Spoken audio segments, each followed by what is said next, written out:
Hey everybody, Nick here, and I got a review for you today of the Spyderco Sage 1. So I previously reviewed the Sage 2, which is a very similar blade, except that instead of a liner lock, it is using a integral sort of frame lock sort of thing. So my buddy Jim sent me a Sage 1 along to see how I'd like that. And for size comparison, unfortunately, the Delica is on loan to my buddy Ian over at Tekken Tools. But here is your Spyderco Dragonfly, your Spyderco Sleesh Buoy, and your ZTO 562CF, and your Grimsmo Norseman. For size comparison, hopefully that gives you a good sense. And like I said, thanks to my buddy Jim for sending this along. And as always, let's go on ahead and jump into the good, the bad, and the ugly of your Spyderco Sage 1. Okay, so there's some good here, very much. Like all Spydercos, and specifically the Sage line, well, at least like a lot of Spydercos, it's very ergonomic. It fits great in my hand.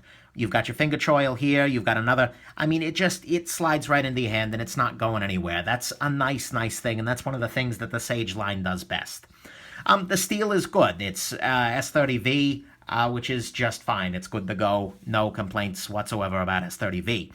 The Sage series is dedicated in a lot of ways to exploring interesting locks, or at least iconic locks. And this one, the Sage 2, was designated for the Reeve Integral lock, the titanium frame lock, that is, as one with the bolt action lock. The Sage 5 is going to have a compression. This guy has the liner lock. And a liner lock, as you can see here, just involves a little spring of metal that slides over and contacts the blade tang and locks the blade open.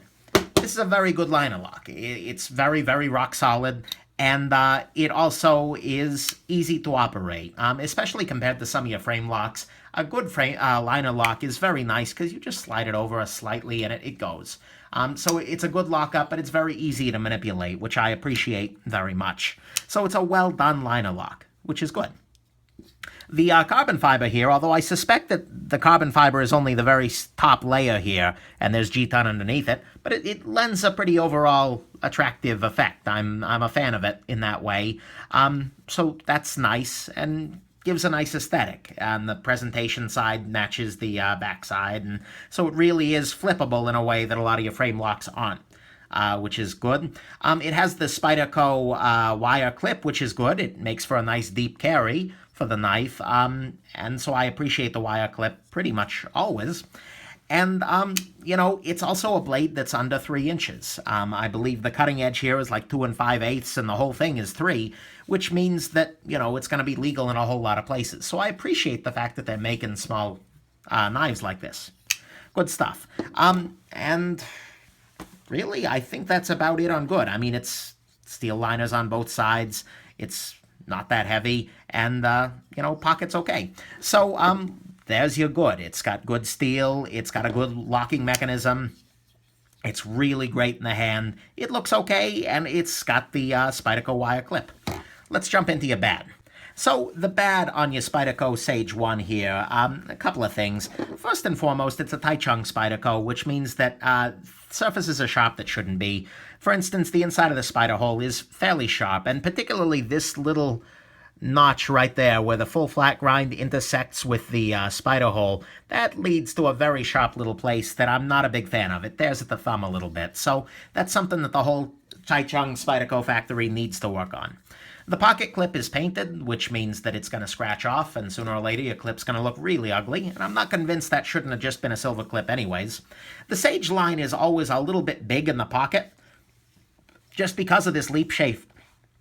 Wow, leaf-shaped blade, there we go. And because there's a fair amount of air inside the handle here, but, it's a little bit bigger in the pocket than it needs to be, especially for the size of the blade you're getting. You're getting 2 5/8 inch worth of blade in a package that's not so much smaller than, for instance, your Sleesh Buoy here.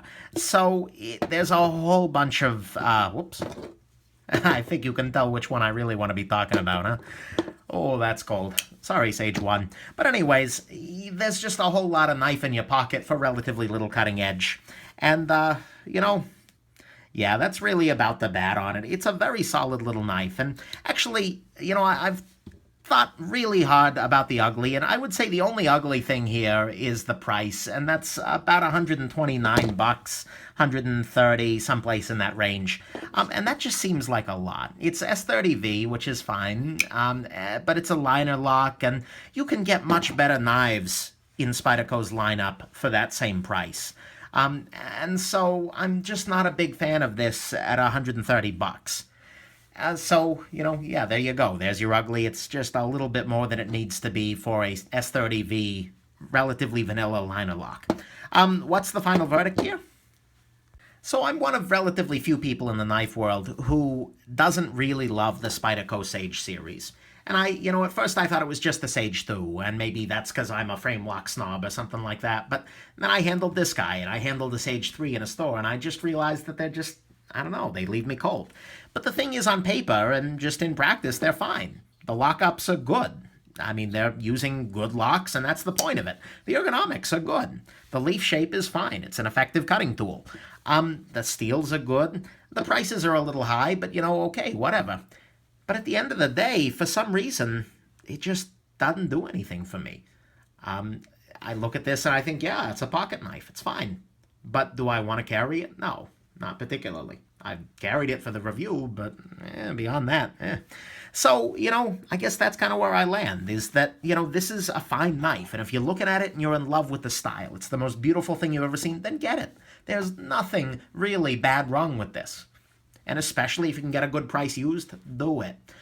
But if you're like me and you're just trying to figure out what the big hubbub is, maybe there's just not a big hubbub with it. So, yeah, there you go. My Sage advice is that if you're looking at your Sage 1, there are a bunch of other good options out there. The Native 5's a little cheaper. Your Mantra's a little bit pricier. Your ZTO 450's in this area. I mean, there's a whole bunch of great knives at 120, 130 bucks. And, I'm not necessarily convinced that this needs to be at the top of your list. So, I guess that's my Sage advice. If you love it, do it. If you don't, And wish I was more enthusiastic here, but alas, I have a problem. Have yourselves an absolutely wonderful rest of your day, and enjoy.